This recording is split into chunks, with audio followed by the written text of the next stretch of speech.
नमस्कार दोस्तों, आज हम एक और टॉपिक लेके आए हैं। तो आज हम लोग राजपूत की उत्पत्ति के बारे में जानेंगे और कुछ मोस्ट इम्पॉर्टेंट राजपूत वंश के बारे में जानेंगे जिससे हमारे एग्ज़ाम में क्वेश्चन पूछे जाते हैं। तो हम लोग आज मिहिर भोज के बारे में भी जानने को मिलेगा, राजा भोज के बारे में भी हम लोग जानेंगे और पृथ्वीराज चौहान के बारे में भी जानेंगे। तो परमार वंश से लेके प्रतिहार वंश से लेके चंदेल वंश होते हुए हम लोग चौहान वंश को भी अच्छे से पढ़ेंगे। और मेरा होप है, हम ऐसा आशा करते हैं कि आपका क्वेश्चन सारा इससे अधिकांश बन ही जाएगा।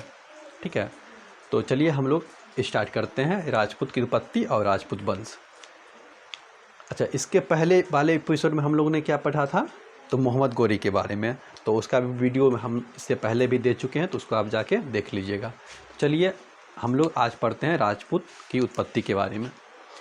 देखिए, राजपूत का जो काल है वो कहा जाता है कि 7वीं सदी से 12वीं सदी तक, या किसी किसी बुक में दिया गया है कि 8वीं सदी से 12वीं सदी तक राजपूतों का काल होता है, क्योंकि उस समय देश के विभिन्न क्षेत्र में अनेक वंश थे और उनके शासन किसके हाथ में थे? राजपूतों के हाथ में थे। तो चलिए हम लोग पढ़ते हैं राजपूत की उत्पत्ति के बारे में। तो राजपूत की उत्पत्ति के बारे में हमारे एक विदेशी इतिहासकार हैं कर्नल जेम्स टॉड एवं एक इतिहासकार स्मिथ।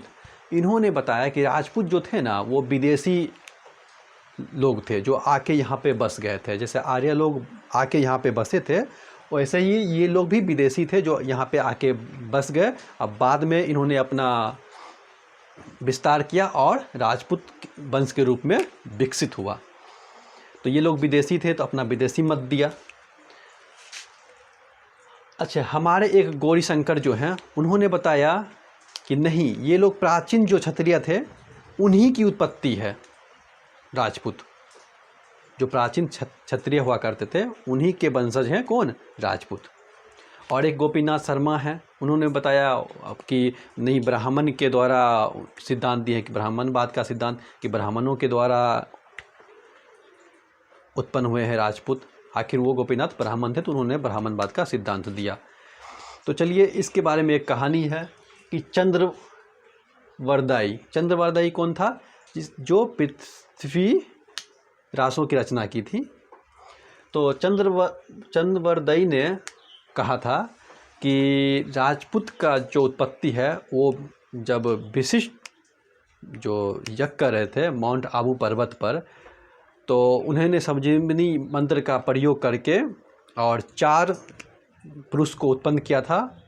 और वही 4 पुरुष अलग अलग क्षेत्र में जाके गुज्जर, प्रतिहार, परमार, चालुक्य और चौहान वंश का स्थापना किया।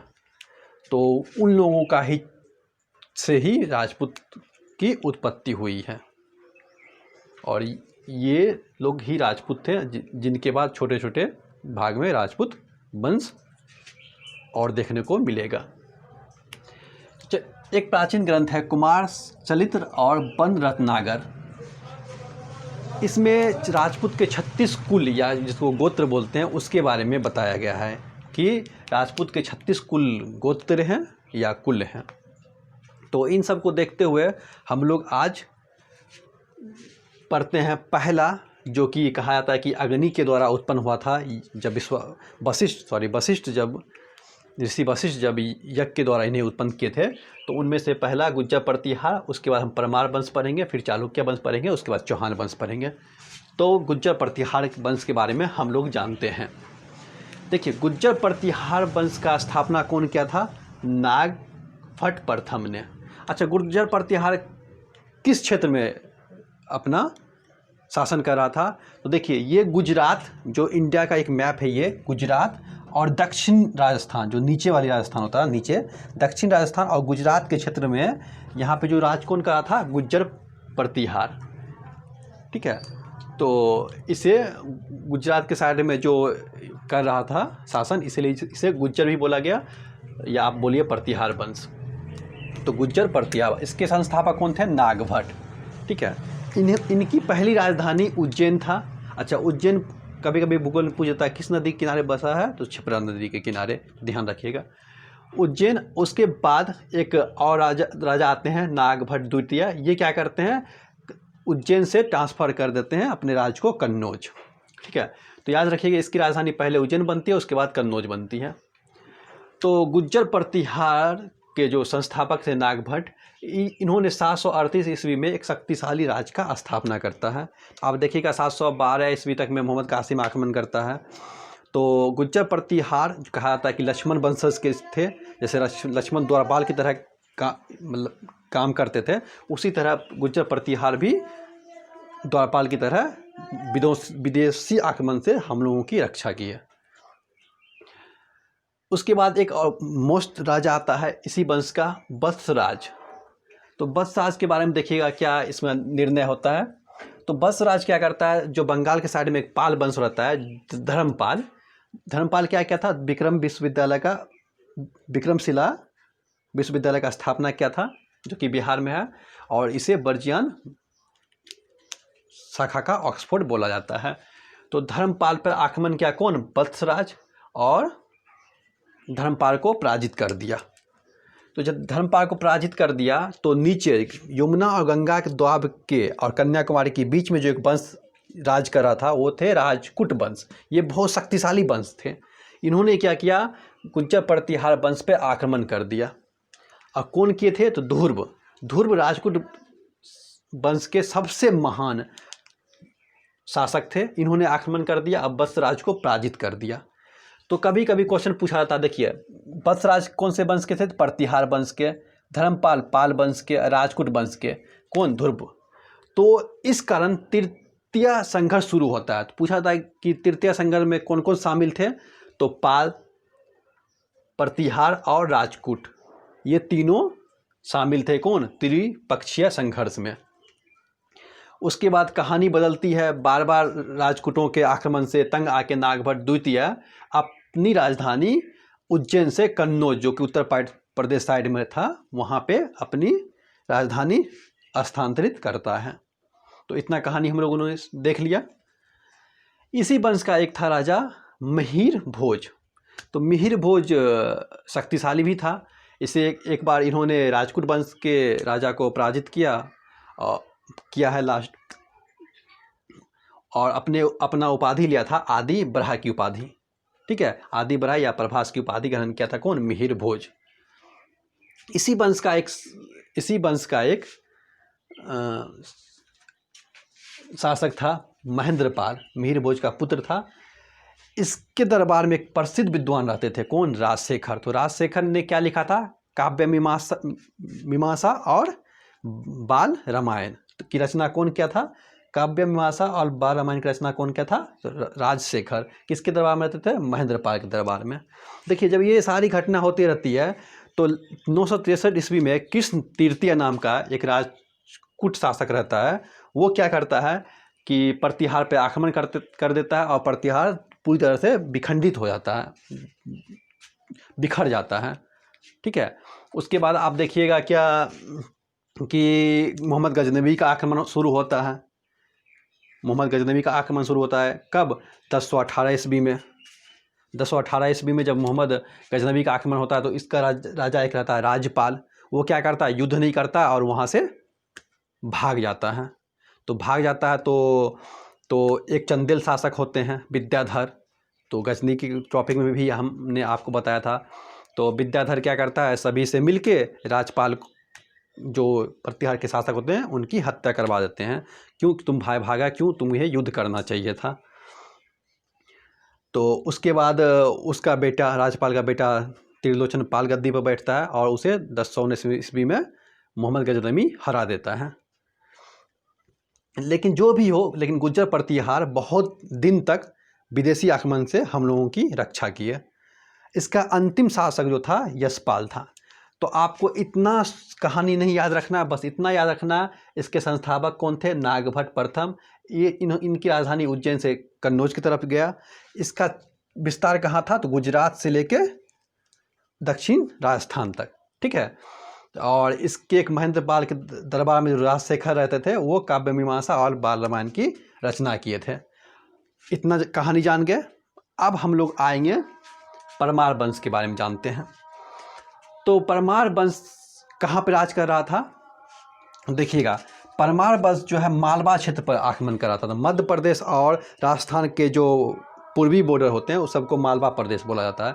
तो वहाँ पे कौन राज कर रहा था? तो परमार वंश। ये भी अग्नि से उत्पन्न हुए हैं। 4 राजपूत में वंश जो उत्पन्न हुए थे उसमें से एक ये भी है। इसके संस्थापक उपेंद्र या कृष्णराज, दोनों में से कोई ऑप्शन देगा, ज़्यादातर ऑप्शन देता है उपेंद्र, तो उपेंद्र आप ध्यान रखिएगा, उपेंद्र इसके संस्थापक थे। इसकी राजधानी क्या थी? तो पहले उज्जैन थी, ठीक है। बाद में क्या होता है, इसको जो राजा भोज होते हैं वो धारा ट्रांसफ़र कर देते हैं, ठीक है। तो इसकी भी 2 राजधानी हो गई, उज्जैन और धारा। तो लेकिन हमेशा याद रखिएगा धारा ही, अधिकांश इसके एग्जाम में आएगा तो धारा ही याद रखिएगा। इसके राजधानी कौन थे? धारा। इसके प्रमुख शासक होते हैं राजा भोज। राजा भोज के बारे में आप फिल्मों में भी सुने होंगे कि कहाँ राजा भोज कहाँ गंगूतेली, यानी कि राजा भोज के सामने कोई भी राजा नहीं टिक सकता था, इतना शक्तिशाली था राजा भोज। और इतना विद्या था कि इसे विद्वान कहा जाता था, कि ये राजा के साथ साथ एक विद्वान भी था, खुद रचना करता था। एक रात में ये बुक लिख दिया करता था, मतलब रचना अपनी एक पुस्तक लिख दिया करता था राजा भोज। तो 1000 से 1025 ईस्वी तक इन्होंने राज किया। बहुत शक्तिशाली था।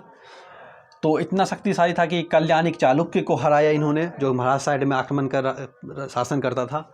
उसके बाद अहिनबाल के जो चालुक्य थे, जो गुजरात साइड में बाद में शासन करेंगे, उनको भी ये हराते हैं। कौन? राजा भोज। लेकिन विद्याधर जो चंदेल शासक होते हैं, विद्याधर, जिन्होंने राजपाल को मारा था, यहाँ पर आपको पता था राजपाल को जो मार दिया था विद्याधर। अब विद्याधर बहुत शक्तिशाली रहता है, इतना शक्तिशाली रहता है कि मोहम्मद गजनबी को ये विवश कर देता है कि संधि पर, और मोहम्मद गजनबी इसे 15 किला सौंप के जाता है। तो पहला विफल मोहम्मद गजनबी के आक्रमण को विफल कर देता कौन? विद्याधर।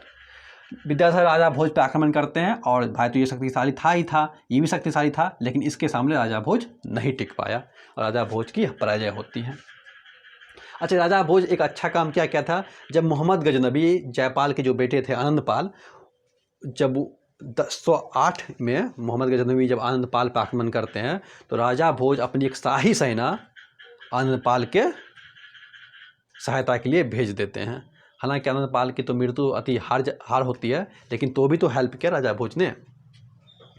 अंतिम दिनों में, राजा भोज के अंतिम दिनों में चालुक्य नरेश भीम जो प्रथम होते हैं, चालुक्य नरेश जो भीम प्रथम होते हैं, जिनके टाइम में मोहम्मद गजनबी आक्रमण करते हैं सोमनाथ मंदिर पर, वो क्या करते हैं, इस पे आक्रमण कर देते हैं राजा भोज पर। और एक कलचुरी नरेश जो होते हैं, कलचुरी वंश के नरेश लक्ष्मी कन, ये भी आक्रमण कर देते हैं राजा भोज पे। उसमें वृद्धा हो जाते हैं, अब उतना बागडोर नहीं संभाल पाए, तो ये लोग आक्रमण कर देते हैं। और इनके जो राजधानी रहते हैं धारा, जिन्हें खूब विकसित करवाया था राजा भोज ने, उसे खूब लूटता है राजा भोज। अच्छा, राजा भोज खुद एक चिकित्सा शास्त्र पे एक किताब लिखे थे, जिसका नाम था आयुर्वेद सर्वस। तो ये कभी कभी आपको पूछेगा, तो राजा भोज का एक किताब है चिकित्सा के ऊपर लिखा गया, आयुर्वेद सर्वस। तो ये ध्यान में रखिएगा। इनकी रचना थे, ये भी कभी कभी महाराष्ट्र का MPPCS दीजिएगा तो पूछेगा। इसकी रचनाएं थी विद्या विनोद और कंठभरण सरस्वती। अच्छा, भोज ने धारा में एक भोजनालय बनाया था और संस्कृति महाविद्यालय का वहाँ पर स्थापना किया था, और वहाँ पे एक सरस्वती जी की प्रतिमा लगाया था। तो किसने लगाया था? तो राजा भोज ने। कहाँ पे? संस्कृति महाविद्यालय में सरस्वती जी की प्रतिमा स्थापित किया था, ठीक है। अच्छा, भोजनगर में, जो भोजनगर थे, एक भोजनगर बताए थे राजा भोज, वहाँ पे भोजनगर तालाब की भी स्थापना करता है राजा भोज। शायद वहाँ पे आप राजा भोज की प्रतिमा भी है। अच्छा, देखिए कहाँ कहाँ लोग 8 रखता था। कृष्णदेव राय जो थे अष्टप्रधान रखते थे, और एक जनपद के जो विक्रमादित्य थे, जिनकी उपाधि बाद में बहुतों लोगों ने लिए थे, 14 कम से कम राजा ने, वो 9 रत्न रखते थे। अकबर भी 9 रत्न रखते थे। और ये देखिए 500 विद्वान रखते थे अपने दरबार में, और डेली सभा करवाया करते थे। और जब इनकी मृत्यु होती है तो कहा जाता है कि एक विद्वान और एक विकसित राजा की मृत्यु हो गई, मतलब विद्या विद्वान में मिल गया, इस तरह से एक कथन कहा जाता है। बाद में इस प्रदेश को, जो मालवा के प्रदेश होते हैं, जो यहाँ पे परमार वंश संस्थापना शासन कर रहे होते हैं, उसको कौन लूट लेता है? तो अलाउद्दीन खिलजी मिला लेता है। इतना समझ गए। आपको कभी कभी पूछेगा परमार वंश के संस्थापक उपेंद्र, इसके महान शासक कौन थे? राजा भोज। ठीक है, किसकी रचना के थे? आयुर्वेद सर्वस्व की। इतना आप लोग समझ जाइएगा, बस ज़्यादा नहीं जानना है इसके बारे में, बस इतना। वो तो हम ऐसे विस्तृत आपको कहानी सुना दिए। अब हम लोग आते हैं चालुक्य वंश के बारे में पढ़ते हैं। तो चालुक्य तो आप जानते ही हैं कि चालुक्य 4 भागों में, जब प्राचीन हिस्ट्री पढ़ेंगे तो चालुक्य 4 भागों में बढ़ता है। बताबिक चालुक्य, कल्याणिक चालुक्य, उसके बाद वही क्या कहते हैं, सोलंकी या अहिंद बाल की चालुक्य, और एक आता है इस मध्य में चालुक्य। ठीक है, 4 भागों में टूट जाता है, 1 2 3 4 करके है। तो चालुक्य और सोलंकी वंश के बारे में पढ़ते हैं हम लोग। तो ये कहाँ शासन कर रहे थे? तो देखिए, चालुक्य जो है वंश, ये गुजरात शहर में करते थे। ठीक है, जहाँ पे गुज्जर प्रतिहार लोग थे, वहीं पे करते हैं। कौन? चालुक्य वंश। इसे सोलंकी वंश भी बोला जाता था। ठीक है, इसके संस्थापक कौन थे? तो मूलराज प्रथम। इसके हमेशा ध्यान रखिएगा, इसके संस्थापक कौन थे? तो मूलराज प्रथम। राजधानी क्या था? तो अहिंद बाल। ठीक है, अहिंद बाल इसके राजधानी थी। अच्छा, इसके एक शासक थे भीमवन। इसी के टाइम में 1025 ईस्वी में मोहम्मद गजनबी आक्रमण करता है और सोमनाथ मंदिर को लूटता है और सारे धन लेके चला जाता है। तो कहा था कि सोमनाथ मंदिर जो था उस टाइम लकड़ी और ईंट के द्वारा बना हुआ था। बाद में जब लूट के चला जाता है तो उसके बाद भीम प्रथम जो ये क्या करते हैं, उस मंदिर का पुनरुद्धार करवाते हैं और इस बार पत्थर से निर्माण कराते हैं मंदिर का, जो ध्वस्त हो गया था। ठीक है, तो कहा इसके एक सामंत थे। ये मोस्ट इम्पॉर्टेंट क्वेश्चन, सबसे मोस्ट इम्पॉर्टेंट क्वेश्चन यही है। सामंत विमल शाह थे, इसके सामंत थे भीमवन के। इन्होंने क्या किया? माउंट आबू, कहाँ पे है? राजस्थान में। ठीक है, माउंट आबू पर्वत पे दिलवारा का जैन मंदिर का निर्माण करवाया। तो दिलवारा का जैन मंदिर ऐसे भी बहुत प्रसिद्ध है। सीधा क्वेश्चन पूछ देगा कहाँ है, तो माउंट आबू पर्वत पर। कहाँ है? तो राजस्थान में। कौन करवाया था? तो विमल शाह। किसके सावंत थे? तो भीमवन के। ठीक है, इतना क्वेश्चन आ गया आपके दिमाग में। इसी के एक शासक थे जयसिंह सिद्धराज के दरबार में हेमचंद्र रहते थे, और हेमचंद्र को हेमसूरी भी बोलते हैं। ये जैन धर्म के श्वेतांबर परंपरा के इतिहासकार थे और बहुत इन्होंने रचना की है। तो ये किसके दरबार में रहते थे? हेमचंद्र के दरबार में। ठीक है, तो जय सिंह सिद्धराज का कोई भी पुत्र नहीं था, तो बाद में ये एक अपने मंत्री के पुत्र को राजा बना देता है और माउंट आबू पर्वत पर ही एक मंडप का निर्माण करता है। वहाँ पे अपने 7 पूर्वजों की गजपट मूर्तियाँ स्थापित करता है। गजपत मूर्तियाँ स्थापित करता है अपने 7 पूर्वजों की। और देखिए, दक्षिण साइड में तो मूर्ति पूजा हो ही रहा था, तो ये उत्तर साइड में भी मूर्ति पूजा पर जोर लगाते हैं और अपने पूर्वजों की मूर्ति स्थापित करते हैं। कहाँ? आबू पर्वत पर। ठीक है, इसी का एक शासक रहता है। देखिए, भीमवन के टाइम में गजनबी आक्रमण किया, लूट के ले गया। अब भीम द्वितीय शासक बनता है। तो भीम द्वितीय के टाइम में गौरी आक्रमण करता है, लेकिन यहाँ तो द्वितीय भीम 2 डबल हो गया इस पावर। तो क्या करता है? गौरी को पराजित करता है। और गौरी की पहली पराजय कौन देता है? तो भीम द्वितीय। कब हुआ था? तो 1178 में। 1178 में युद्ध हुआ था, जिसमें मोहम्मद गौरी की पराजय होती है। ये भारत में उसकी पहली पराजय थी। कौन दिया? भीम द्वितीय, इसी वंश का। उसके बाद धीरे धीरे बिखरता स्थिति बदलती है और इसी टाइम में एक बार आक्रमण करता है। कौन? ऐबक अहिंद बाल को छीन लेता है भीम द्वितीय से। ठीक है, ऐबक जो कि गुलाम था मोहम्मद गौरी का, तो वो क्या करता है? तो जब तराइन की द्वितीय युद्ध में मोहम्मद गौरी जीत जाता है, तो उसके बाद तो उसका वर्चस्व तो ही बन गया, अहिंद बाल को छीन लेता है, जो इसकी राजधानी हो जाता है। अच्छा, इस वंश का एक विशेषता था कि महिलाओं को यहाँ ऊंचा पद दिया जाता था। महिलाओं को बहुत ऊंचा पद दिया जाता था। तो इतना चीज़ हम लोगों ने जान लिया। अब हम लोग आते हैं चौहान वंश के बारे में। तो चौहान वंश का स्थापना कौन किया था? तो वासुदेव। ठीक है। चौहान वंश कहाँ से राज करा था? तो दिल्ली से अजमेर या अजमेर से दिल्ली तक राज करता था। अजमेर था राज, दिल्ली में तोमर का शासक था।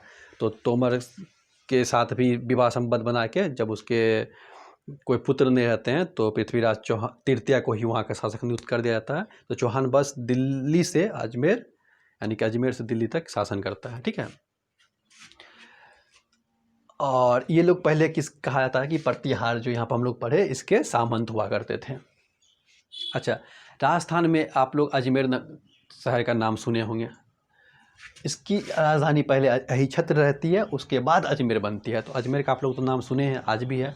तो इसका स्थापना कौन करता है? अजय राज। अजय राज अजमेर नगर को बसाया, ठीक है, और इसे अपनी राजधानी बनाता है। इस वंश का एक राजा रहता है बिघराज चतुर्थ। इसके दरबार में एक सोमदेव रहते हैं, और सोमदेव किसकी रचना करते हैं? ललित विग्रह राज की।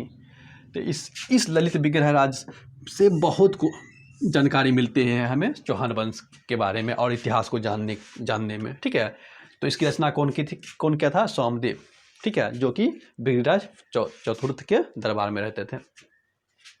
अच्छा, इस वंश का सबसे महान शासक तो पृथ्वीराज तृतीया, जिसे उर्फ राय पिथौरा के नाम से भी जानते हैं और पृथ्वीराज चौहान के भी नाम से जानते हैं। तो इसीलिए इस वंश को हम लोग चौहान वंश के नाम से विख्यात होता है ये वंश। पृथ्वीराज चौहान बहुत महानतम सैनिक रहते हैं, महान राजा रहते हैं, सेनापति रहते हैं। तो इन्होंने क्या किया? देखिए, चंदेल शासक विद्याधर था। विद्याधर अब कितना शक्तिशाली था, उसके वो खुद सबको हराया था, यहाँ तक कि गजनबी को भी विफल कर देता। लेकिन विद्याधर के मृत्यु के बाद उसके जो पुत्र होते हैं उसके में भी स्थितियाँ बदलती है। उस टाइम में परमधीदेव राजा रहता है। जब चंदेल पर आक्रमण कौन करता है? पृथ्वीराज तृतीया। और कब आक्रमण करता है? तो 1182 ईस्वी में। और इस युद्ध में क्या होता है कि अल्लाह रुदर नाम के जो सेनापति होते हैं चंदेल शासक के, वो क्या होते हैं? मारा जाता है। ये बहुत साहसी होते हैं सेनापति अल्लाह रुदर, और ये मारा जाता है किस? यही जो पृथ्वीराज तृतीय जो आक्रमण करते हैं उसमें। उसके बाद पृथ्वीराज तृतीय भीम द्वितीय को भी हराता है। तो भीम द्वितीय को जो खुद गौरी को हरा चुका था उसे भी हराता है। उसके बाद तराइन की जो पहला युद्ध होता है 1191 में, उसमें गौरी को भी हरा दिया। तो लगातार युद्ध जीता, और वो भी छोटा मोटा युद्ध नहीं, यानी कि बड़ा बड़ा मैच खेला, बड़ा बड़ा मैच में सबको परास्त किया। तो गलती एक बस यही करता है कि गौरी को वहाँ पे छोड़ देता है, उसको मार देना चाहिए था, नहीं मारता है, छोड़ देता है। तो छोड़ देता है तो परिणाम ये होता है कि गौरी 1 साल तक तैयारी करता है और पृथ्वीराज चौहान मग्न रहता है कि हम तो जीत ही जाएंगे। तो अगले साल ही गौरी आक्रमण करता है और पृथ्वीराज चौहान को हरा के उसे बंदी बना लेता है। पृथ्वीराज चौहान के दरबार में चंद्रबरदई जो पृथ्वीरासों की रचना की थी, हमेशा पूछता है एग्जाम में। अच्छा, कभी कभी एग्जाम में दे देगा आपको, अब कभी कभी पृथ्वीराज विजय की स्थापना किसने किया था? सॉरी, पृथ्वीराज विजय की रचना किसने किया था? तो आप लोग चंद्रबरदई नहीं लगा के जय नायक लगाइएगा। ठीक है। तो ध्यान में ये रखना चाहिए कि पृथ्वीराज विजय का स्थापना जय नायक ने किया था और चंद्रबरदई की रचना पृथ्वीराज रासो ने किया था। ठीक है, ये सब चीज़ हम लोग जान गए, पूरा हम लोग समझ गए। तो देखिए, तो इस टाइम में जो राजनीतिक स्थिति थी क्या थी? तो राजनीतिक स्थिति ये थी कि सभी राजा आपस में मतलब लड़ते थे अपने साम्राज्य को विस्तृत करने के लिए। देख नहीं रहे, राजपूत कभी इस पे आक्रमण कर रहा है, ये पाल पे कर रहे हैं, चौहान इस पे कर रहे हैं। सभी एकजुट नहीं थे, मतलब सभी अपने आप में अलग अलग थे। तो पृथ्वीराज तृतीय आक्रमण कर देते हैं गहरवार वंश में, जो जहाँ के राजा रहते हैं जयचंद्र, उसकी बेटी को बलपूर्वक संयोगता को उठा ले जाते हैं और शादी करते हैं। तो इससे मित्रता हो जाती है ऐसे। तो एकजुटता नहीं थी, राजनीतिक स्थिति ये थी। सामाजिक स्थिति क्या थी कि 2 प्रथा बहुत प्रचलित थी, जौहर प्रथा और सती प्रथा। कि मतलब सती प्रथा होता है कि पति के साथ चिता में जल जाना, और जौहर प्रथा होता है कि मान लीजिए कोई आक्रमण किया विदेशी, उसमें उसके शौहर या राजा की मृत्यु हो जाती थी या हार जाते थे वो लोग। अब लगता था कि वो लोग प्रवेश कर जाएंगे और हमें क्षति पहुंचाएंगे, तो वहाँ की जो महारानी सब होती थी वो अग्निकुंड में अपने आप को समर्पित कर देती थी, जिसे बोलते थे जौहर प्रथा। तो ये बहुत प्रचलित थी, ठीक है। और इन लोगों का मुख्य व्यवसाय कृषि पे ज़्यादा फोकस रहता था, व्यापार तो था नहीं, काहे कि सब भी तो आपस में युद्ध कर रहा है एक दूसरे, तो व्यापार कैसे होगा। तो इसीलिए कृषि पे ज़्यादा जोर था इन लोगों का। तो इस तरह से हम लोग पढ़े हैं राजपूतों के बारे में। अच्छा, एक पढ़ लेते हैं गहर बार वंश। ये कहाँ पे था? तो ये देखिए, इसे हम कन्नौज, जो उत्तर प्रदेश के साइड में होता है, ठीक है, वहीं पे कन्नौज वंश के, कन्नौज कभी कभी हर्षवर्धन की राजधानी हुआ करता था। थानेश्वर से हर्षवर्धन ने कन्नौज को ट्रांसफ़र किया था राजधानी, तो वहीं पे राज कौन कर रहा होता है? तो जयचंद्र। अच्छा, गहरवाल वंश का संस्थापक कौन था? तो यशोनिग्रह इसके संस्थापक थे। बस इसमें बस एक ही याद रखना, 1194 ईस्वी में मोहम्मद गोरी युद्ध करता है, चंदावर का युद्ध, और इसमें पराजित किसको करता है? जयचंद्र को। जयचंद्र की ही बेटी संयुक्ता को बलपूर्वक शादी कौन कर लिया था? पृथ्वीराज तृतीय। कहा जाता है कि प्रेम विवाह था वो, लेकिन जयचंद्र इससे नाखुश था, और जब गोरी तराइन की द्वितीय युद्ध करता है तो इसका सहायता नहीं देता है जयचंद्र। तो बाद में गोरी क्या करता है, 2 साल के बाद 1194 ईस्वी में चंदावर का युद्ध करता है, जयचंद्र को पराजित कर देता है। तो इस तरह से देखिएगा धीरे धीरे राजपूत वंश का खात्मा हो जाता है, और धीरे धीरे मुस्लिम राजवंशों का भारत में उदय होना शुरू होता है। तो कल हम लोगों ने मोहम्मद गोरी के बारे में पढ़ लिए थे, तो अगले क्रम में हम लोग गुलाम वंश और दास वंश या मामूलक वंश के बारे में पढ़ेंगे, जिसमें कुतुबुल ऐबक को लेते हुए सीधा मेटावर हिस्ट्री को अंत कर देंगे, ठीक है। तो आपको ये सब अच्छा लगेगा, ठीक है। तो मेन इंपॉर्टेंट क्वेश्चन आप लोग देख लीजिएगा, राजधानी कौन वंश से कौन से महान शासक जुड़े हुए थे, बस इतना ही ध्यान में रखना है, ठीक है। तो आई होप आप लोगों को अच्छा लगा होगा। बाय।